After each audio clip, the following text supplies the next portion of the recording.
Hey now, ladies and gentlemen. Hey now, hello. Hey now. Hour number three of the line, Talk 99.5 and Talk 99.5.com. Mandu bringing you this part of the show, Mandu.com. MANDUU.com. And as you know, that is where you get all the information you need about the phone numbers and the addresses of the three convenient locations: Tuscaloosa, Huntsville, and right here in Birmingham, Alabama, right in Homewood, actually right down the street from Alabama Men's Clinic, right there and all in one spot, which I'll tell you about Alabama Men's Clinic here in a few moments. But Mandu. I was at Mandu yesterday, got my workout in. My back has been killing me as of late. I got in there, and I think this last workout got me around the corner where I'm not having back problems like I was. It was kind of due to the rain, but one thing that really helps my back is when it's hurting is a TENS unit, which I will use at home as well. I'll put the two pads right there on the spot that's hurting and start zapping the crap out of myself. And that's kind of what they do. And if you've used a TENS unit, it just kind of feels like a vibration. You don't feel like you're getting shocked. It's just stimulating the muscles. That's what happens at Mandu, but it's for your whole body.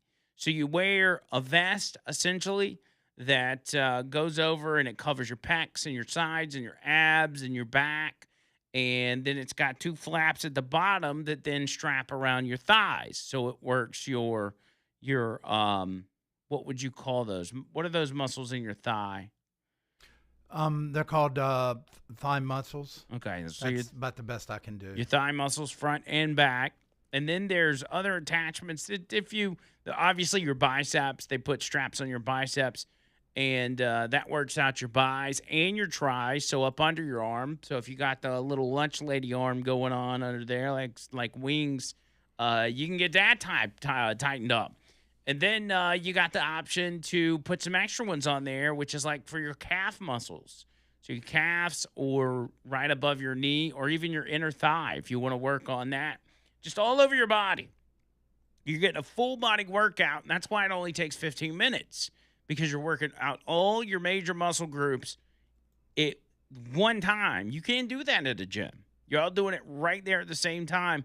And it just feels like the suit you're wearing is just vibrating. And you're lifting weights while this suit is doing the work because you want to be just adding as much resistance as you can. And they won't overload you. They're going to make sure you're not lifting anything that you can't lift. But if you like lifting, be aware that lifting is part of, not at the beginning, they ease you into it, but you'll be doing some lifting, some weighted bars or some dumbbells, maybe a kettlebell, and whatever you got. And then other times it's kind of they've got platforms. You may do some planks, you may do some sit-ups, just whatever works for you. They work within your boundaries and what you're able to do, but they'll push you as well because that's the way you build muscle and lose weight. You got to push yourself. But this is the most convenient way to work out. Bar none. I would not be concerned about my health whatsoever if it weren't for Mandu. And it came to me at the perfect time in my life because as I'm 40 years old now, I'm entering that stage where I'm starting to be able to tell that some of the things that I used to have that I used to not have to worry about health wise, I now have to worry about them. And some of y'all may be in that age bracket. Some of you may be way older. Some of you may be younger. And the beauty of this is Mandu's for everybody. So if you're 18 years old or you're 80 years old, you're man or woman or whatever, Mandu is going to be for you. I really want you guys to try this out. And you try it for free. I never ask you to buy anything. I never ask you to spend any money at Mandu. I just ask you to try a free session. Just so you can see what all I'm talking about. You're going to love the trainers. You're going to love the atmosphere. It's fantastic. John Bird knows this. Damien knows this. It's just, it's great. And actually, Damien was up there like a week or so ago I guess, getting one last workout in before the big day. Yeah, so he can fit in the suit. Yeah, I got to make sure he fits in that tux, baby. So y'all get with Mandu. The website again, manduu.com. All the info right there. You can even sign up for your free session on the website. But when you talk to them, make sure you tell them I sent you. Tuscaloosa, Huntsville, and Birmingham. 3 locations. manduu.com. So Greece is now taking full advantage of these new EU migration rules and has approved legislation to speed up deportations and are scrambling to create these return hubs, which are kind of like in our country, it would be ICE holding facilities, but they're looking to get these people out of there, right? Because they have essentially taken over in these European countries. So the Mediterraneans had enough of the invasion. They said this was 2 days ago. Greece's parliament took the lead by approving legislation to fast-track deportation of rejected asylum seekers, a.k.a. illegal migrants, and allow them to be sent to return hubs outside the EU bloc. And that comes from public pressure. There have been protests day after day, week after week, month after month by people saying enough is enough. You're ruining our country. You're ruining our culture. Because at the end of the day, these cultures don't mix. The third world is not going to be able to assimilate with Paris, with Greece, with France. It's not. And plus, these people are allowing their culture to be destroyed. Countries have their own unique identity. And it's all based on tradition. It's based on history. It's based on, monuments and structures and just the sheer beauty that a country provides that does attract people from all over the world, but just to visit. They don't live there. The third world does not know how that works. The third world lives in ish holes. And if you live in an ish hole, you treat your environment like ish hole, that's all you know. Well, then you're going to go to these countries and you're going to treat it like ish holes, right? I told you guys the other day about the culture of scamming and how as people from some other countries where scamming is a way of life. There are parts of like India where scamming is a way of life and it's not immoral. It's how you make money. And so they have no problem coming over here and scamming people. They have no problem. Somalis, scamming is a way of life. They have no problem moving to Minnesota and scamming the U.S. government, scamming the American taxpayers. It's just part of the game, baby. It's not immoral. It's just money on the table, and I'm taking it. Those cultures do not mix. Does not mix with our culture. Does not mix with European cultures. And even outside of scamming, the dangers that come with it, the physical dangers, which is what we've seen in Ireland. In Belfast, Northern Ireland, you had a man who was attacked by an individual from, who was an asylum seeker from Sudan. And this individual attacked a man on the street and attempted to cut his head off in public in front of other people. Was this an Irish man? Yes. Oh, pew pew. This Pew, was pew, a pow. native. And because they don't have pew pews, the bystanders, the people that were there, they couldn't stop him. They didn't know what to do. At one point, somebody goes over there, and it's an awful video to watch, goes over there and starts hitting him with like a sign or something. But they're terrified. People in these countries are terrified to even intervene in those situations because they're watching people go to jail over things like hate speech or attacking a migrant. There was one individual in particular that was attacked by a migrant. He was stabbed and he was bleeding out. And when police arrived on the scene, you're going to love this, John Bird. When police arrived on the scene to assess the situation and see what happened, the migrant said, I stabbed him because he was saying racist things about me. And so instead of arresting the stabber, they go over there and they cuff the man that has been stabbed. No, they don't. Behind his back as he bled out and he died. He died because he didn't get medical attention. He got arrested. And then the other guy didn't get charged. Yeah, I guess the other guy didn't get charged. Oh, my God. I don't remember how that played out, but I know the guy that got stabbed died. Is this in Ireland? That was where was that? That may have been in Ireland as well. Because I was planning on maybe going there next year. I may be, kind of look at your options. Yeah, I may stick to the small towns. Yeah. And things. And so the Belfast victim, the original guy I'm talking about, that was stabbed multiple times in the face, cut in the face, dude tried to cut his head off.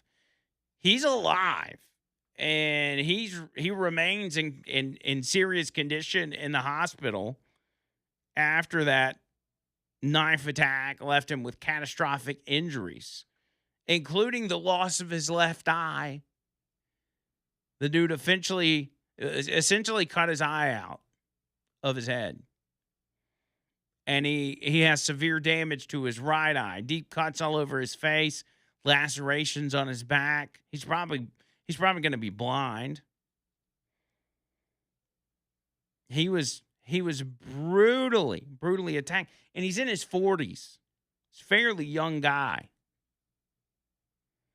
This happened on Monday night in a residential area. I said it's Kennard Avenue, a residential street near Antrim Road. Police say he suffered significant eye injuries and serious slash wounds to his face and back. A 30-year-old Sudanese national, Hadi Aladid, has been charged with attempted murder, possession of an article with a blade or point in a public place, and making threats to kill. He appeared in court on Wednesday and was remanded in custody. Now, here's what's interesting is they're not allowed to have pew-pews, and they're not allowed to carry knives. But there are some exceptions. And I don't remember which culture this is. It may be from India, but they are allowed to carry knives. And I don't remember the name of these particular, but it's a particular knife that is, I don't know, it's like the blade's like a foot long or maybe longer. They're allowed to carry that because allegedly it's part of their religion to carry that knife. Like going back centuries, it was tradition to carry this particular knife. But even then, and they're saying, well, it's not used as a weapon. It's not a weapon. It's a cultural thing. It's a religious thing. But when you study the religion and study about the knife was carried by this particular culture as a weapon to defend themselves. And so you've got a society, and this shows you the importance of the Second Amendment. You've got a society that has been completely unarmed, siphoning in the third world, and they are defenseless against these individuals. I want to go further with this, but I need to hit this break. When I come back, I want to explain exactly why this, and in particular Muslim culture from some of these countries, does not and will never mix, and how history teaches us that this mass migration idea is a horrible idea, and it is a spit in the face to our ancestors, not just our ancestors, Europeans' ancestors, civil parts of the world's ancestors, in particular Europe. I'll explain all that and more next.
All right, so I'm going to play something for you guys on the other side of the next break, and you're going to be flabbergasted by this because this guy explains exactly what happens when you take these cultures and you insert them into the civilized world. I mean, it's just I'm completely flabbergasted with what you just talked about, and there's more stuff. And it's flabbergasting. I'll tell you, I'm flabbergasted. I think everybody's flabbergasted. Flabbergasted.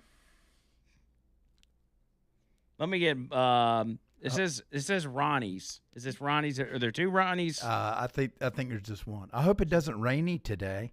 Oh my God, Ronnie, Hey, what's guys. up, Hey, buddy? now. Hey now, hey now, hey Hey, now. now. All right, here's the story. This Henry Novak kid, I believe he was 19.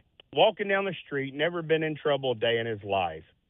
And this guy has a weapon, a blade, out in the middle of the street, and the young man says you're not allowed to have that. Well, he proceeds to stab him in the throat 3 times, chest once, and the side of his face. Mm. Then the guy who did the stabbing, who is Sikh, calls the police and says that he was saying racial things toward me and knocked my turban off my head. Well, the cops show up, drag this 18, 19-year-old kid by his feet between a car and a wall out, and he says, I've been stabbed, I can't breathe. And the cops giggle and say, hey, mate, I don't believe you have been stabbed. Yeah. And they handcuff him. And finally, a female cop shows up, puts a light in his eyes, and said his pupils are fixed, and he dies right there. Come to find out, it was a total lie. The mother of the Sikh guy came and got the blade, a 6-inch. They said it was ceremonial, but come to find out, it's not ceremonial. It's defensive and offensive weapon is what it is. Right. When they raided this guy's house, he had over 80 knives. Oh. And they let that boy lay there and die. But come to find out, it happened December the 3rd of last year. And they just now, they went to court. The mother was charged with accessory. She's there illegally. He is too. He was accepted in 11 months ago. But they waited to let everybody know and release the body cam footage 6 months later. Because you can imagine, and the big uproar was, the government said nothing, we're sorry, whatever. Eventually the pressure got to them where they had to. They didn't have a choice. But they were like, well, Starmer, when it happened to George Floyd, he was taking a knee and talking about the rage we should feel. Yeah. And he said nothing about this poor young boy's life. This is happening all over the world. And these left-wing liberal, which is run by the New World Order, World Economic Forum, and globalists, are causing this.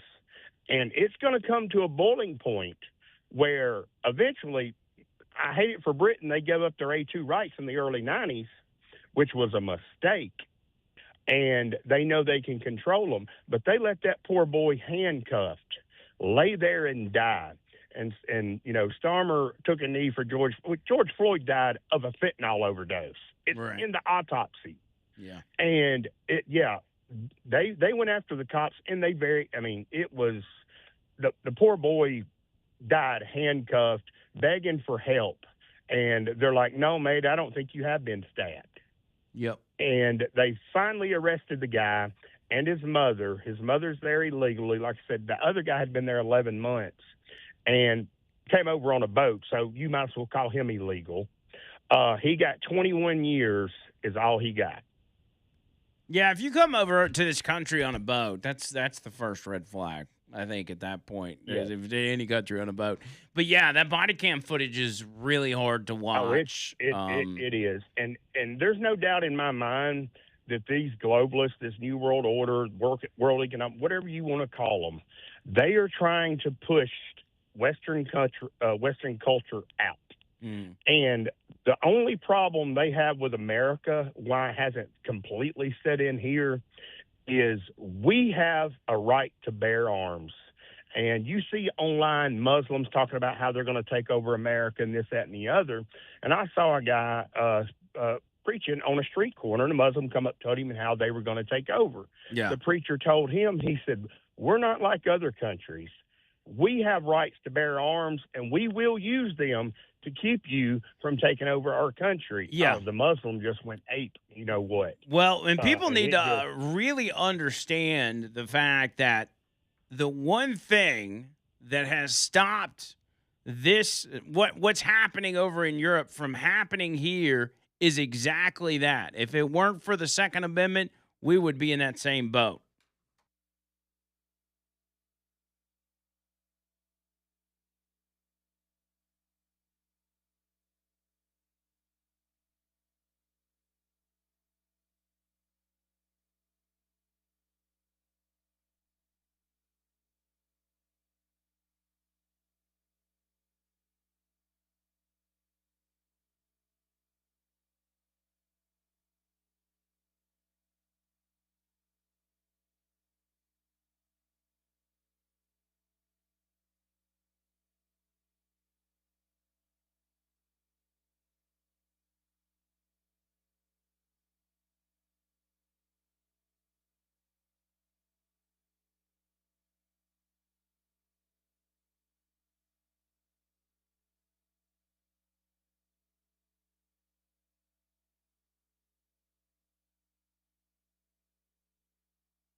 Okay, so we're moving fast today.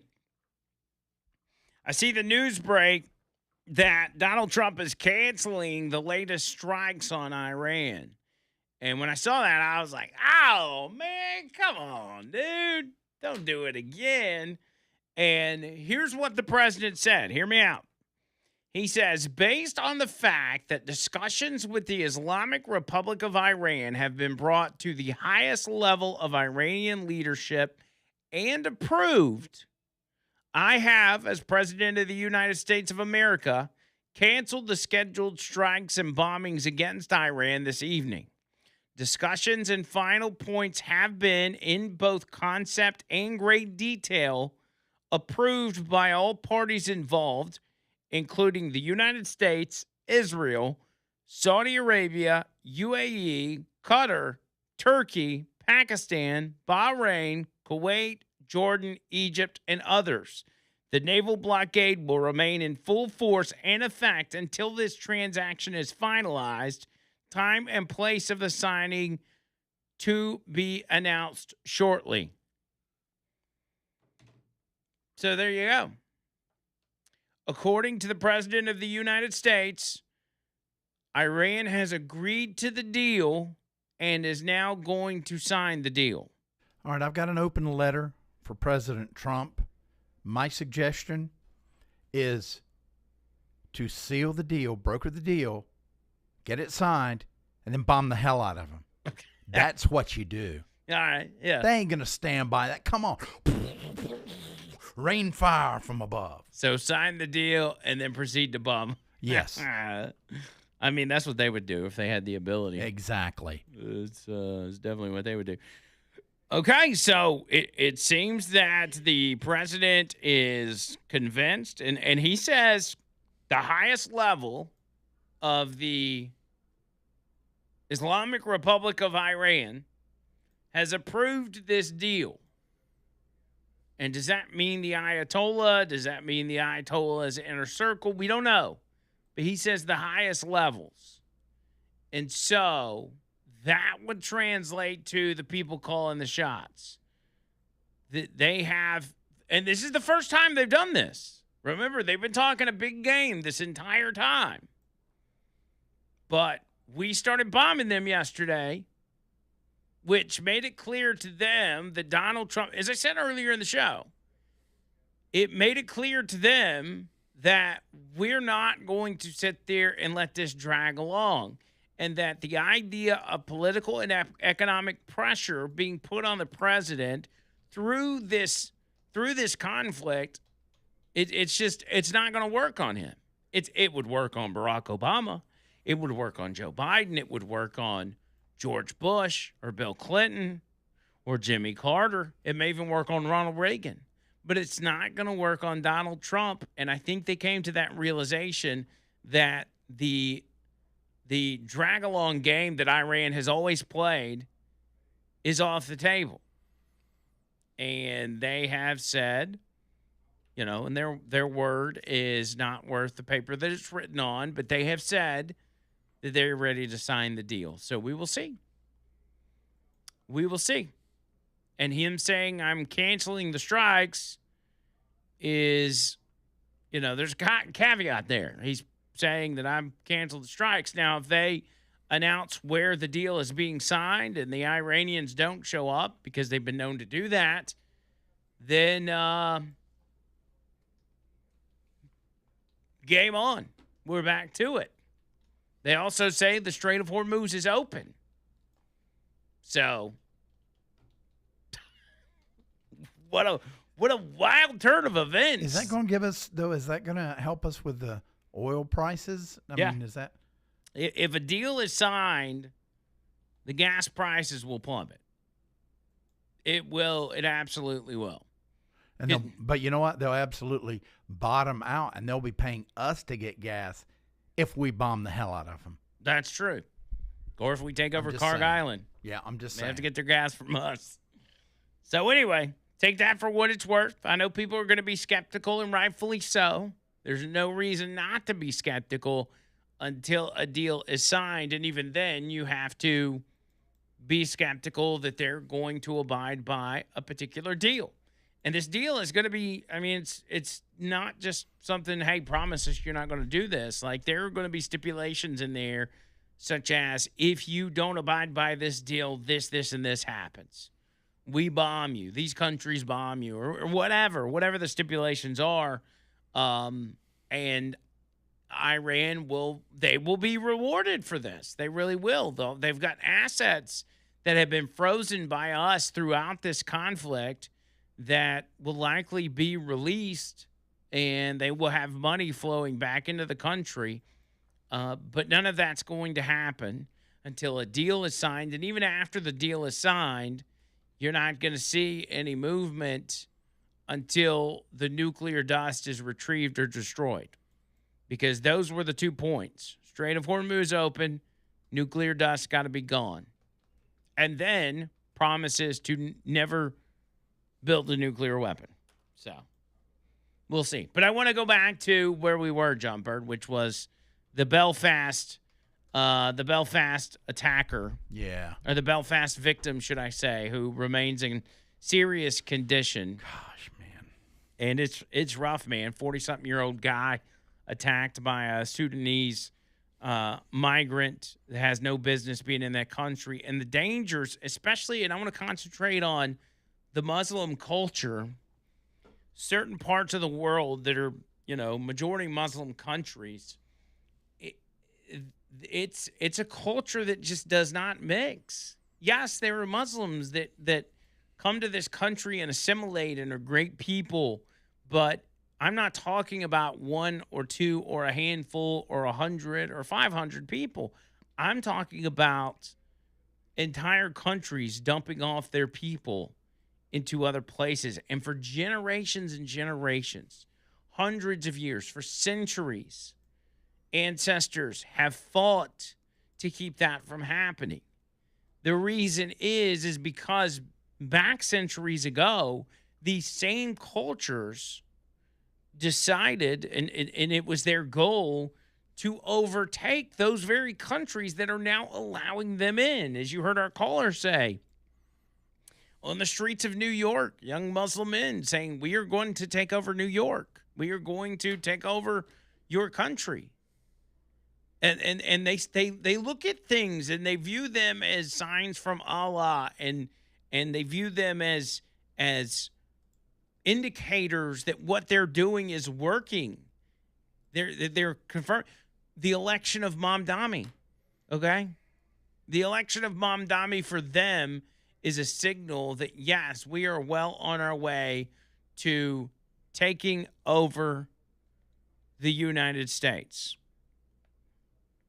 That we are on our way to taking over New York. We have elected a Muslim mayor. Which, by the way, speaking of said Muslim mayor, as he talks about New York City's deficit, he is now pouring millions of dollars into gender-affirming care and gender reassignment surgery for children in New York, even though they don't have the money for it. But, whatever. It's kind of a weird thing for a Muslim to do. But listen to this guy. And I'm not super familiar with this guy, but I've played it before. I had his name at one time, but he was doing a seminar, and he was talking about certain cultures, European cultures in particular, but also the U.S. and Christian cultures. And the reason I bring up Christian cultures is because this is where the conflict starts. Muslim cultures and Muslim countries have always attempted to overtake Christian countries. It's why you see what's happening in Nigeria with the mass murder of Christians in some of these countries. It's a centuries old story of conquest that has been their mission to overtake these places, and it's primarily why you see what you see in the Middle East. But listen to this. About 4 minutes long, but it's well worth the listen. I want you to pay attention and check this out. In all of world history, there has never been a civilization that has so opened its doors to another civilization that is openly hostile to it So this is unprecedented what's happening. Your ancestors of Europe, and I describe it in my books because I write about history, fought tooth and nail to prevent Islam from entering and conquering Europe, because that was one of the grand plans that went on for century after century. From the east, the Turks were trying to enter Constantinople. They surrounded Vienna in 1683, and before that, the Muslims, I told you, went up into Tours in France in 732, 1,000 years later. This was an actual goal. And now Western Europe is saying, oh, none of that matters. It was a misunderstanding. Come on in. But they haven't changed. That mentality, and when I say they, that's obviously, I'm simplifying. The mentality that I've described is part of Islam. It's an Islamic concept. So the Islamic State, you're told, oh yeah, they have nothing to do with Islam. They've twisted it. No, they haven't. They are a representation of what Islam, the caliphs, the sultanates, the emirates, that's how they operated. The heads of Islam, the grand imams and the muftis said the same exact thing. Okay, so that is what it is. Again, it's not my point to arguing, oh, well, this particular migrant wants to conquer you. Maybe he doesn't. Maybe he's looking for a good life. I understand that, and that's what makes it complicated. But to just open your borders completely to that demographic, which has within it, not all of it, but within it, that kernel of animosity for Christians and so-called infidels, and the imperative to conquer the world in the name of jihad for Allah, which they're the good guys, keep in mind. They never see themselves as the bad guys. This is one of the issues with all conflicts. They're not bad guys. They're good guys in their minds. You're the bad guys because you're infidels, and they're trying to bring the light of Islam to you. So that's another aspect of how moral, or the morality that they feel. They're the good guys, okay, in doing this. Because look at you, Denmark and Europe. You're all dissipated drunks and profligates, and there's no real. Yeah, I'm sharing with you their arguments because I read it and I hear it. So they're bringing to you goodness, okay? But before, your ancestors, because I guess they had their own social order and their own goodness, and it was called Christianity, were able to fight it. But I guess in this current void of sort of this atheistic climate, well, anything goes, and who's to say they're wrong? Maybe they're right, et cetera, et cetera. And now you have what's happening. So it's a very unprecedented experience. A lot of people talk about the Roman Empire, this sort of thing happened, but it didn't, and we can get into that. It was actually, they were still cognizant of trying to maintain their own social, cultural mores, Rome. And it fell to the Goths and the Germanic peoples. And I'm just saying, some people use this analogy, but in this case, this is completely your doing. Not you, but it's Europe's doing. Okay, you're bringing a hostile force that's openly hostile, and lo and behold, when I look where Muslims are, I see chaos and violence and criminality and rape and grooming in England. Okay, that's what always happened under Islam. Okay, so is there a hope? I think so. I hope so in time, but it's so bad that it even had to get to this point. It's such an abnegation and betrayal of your own heritage, of these men and women who fought and died to preserve your way of life against an open, hostile force, and now they're being welcomed in, and why not? It's okay. So I guess so. It's a matter of time. So where's the hope? Excuse me. So where's the hope? You said the hope is to wake up, wake up and see what reality and what I'm talking about, and understand the history and the doctrine of Islam and what Islam is all about. Islam is unequivocally hostile. Yeah, unequivocally hostile, and it always has been. One interesting thing about that, and I think he really simplifies it in a way that helps people understand that what has been shown to us in history about conquest and conquering is still going on today. Because unlike those of us in this country, where in a lot of cases we've been told to be ashamed of our past and ashamed of our ancestry, other parts of the world don't feel that way. really, for that matter, the rest of the world doesn't feel that way. We're just about the only country that's told to be ashamed of our ancestors and not to acknowledge them. Certain groups of people are told to, it's okay to honor your ancestors, but a lot of us can't. We're told you can't. They were bad people. We're a bad country. We committed some unforgivable sins in the past through slavery and everything else. And so it's a much different dynamic here than it is in the world of Islam, in Islamic regions of the world. They still live with the same mindset that their ancestors had. And that mindset is conquering.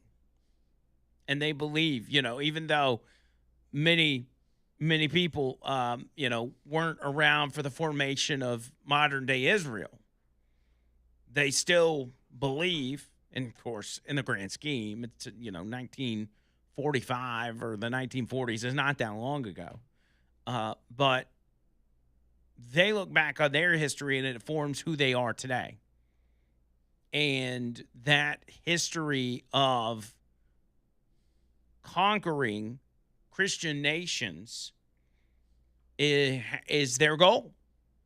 And it has been for a very long time. And there's Muslims in this country that will say it out the open. You've seen the videos, as the caller was talking about. They talk about it openly. And so how did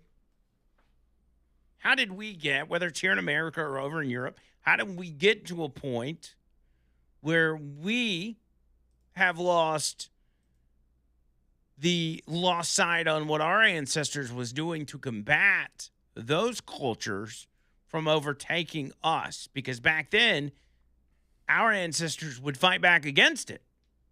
And they used the tools at their disposal and their beliefs and their Christianity to fight back against that stuff and maintain their own heritage and their culture. How did we lose that? He said one word or one phrase that stuck with me that I think is the answer to that. And that is, in this atheistic climate. What he means by atheistic climate is a culture and a climate that has moved further away from God. Now, there are some indicators that we hear of, and of young people getting back into church and things of this nature, but we're closer to an atheistic society than probably we've ever been. If we're looking broadly across the board here and in Europe, and that atheistic climate has allowed people to throw out that morality and that idea that, we've got to defend ourselves. We got to defend our culture. We can't defend our culture. We're ashamed of our culture. And who's to say these people are wrong? Who's to say Islam is wrong? Bring them on in. You see leftists all the time, people with septum rings and colorful hair talking about, you've seen them. They're like, I've decided to convert to Islam. And it's like, Islam would murder you. But they don't know what they're talking about, because they've thrown out what is ultimately a conscience. That voice in their head, in their soul, that tells them what's right and what's wrong. That atheistic climate allows things like mass migration to happen. And at the end of the day, it's not just going to destroy countries, it's going to destroy entire cultures.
This is a good song for that conversation. Yep. Oh, run to the hills.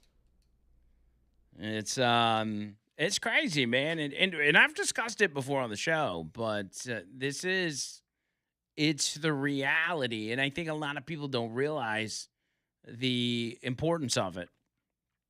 And we as talk show host and you guys is just having conversations with your friends and your family, and even watching the nightly shows or Jesse Waters or whatever. It really gets simplified because we just see the stories. We see the stories of the people that are end up being murdered by an illegal or killed in a hit and run or whatever. But the dangers of not just illegal immigration are, although they are important, they're not as important as understanding the cultural conflicts that come with mass migration and the underlying reasoning and the underlying goals that they have in their pursuit to infiltrate your country and countries all over the world.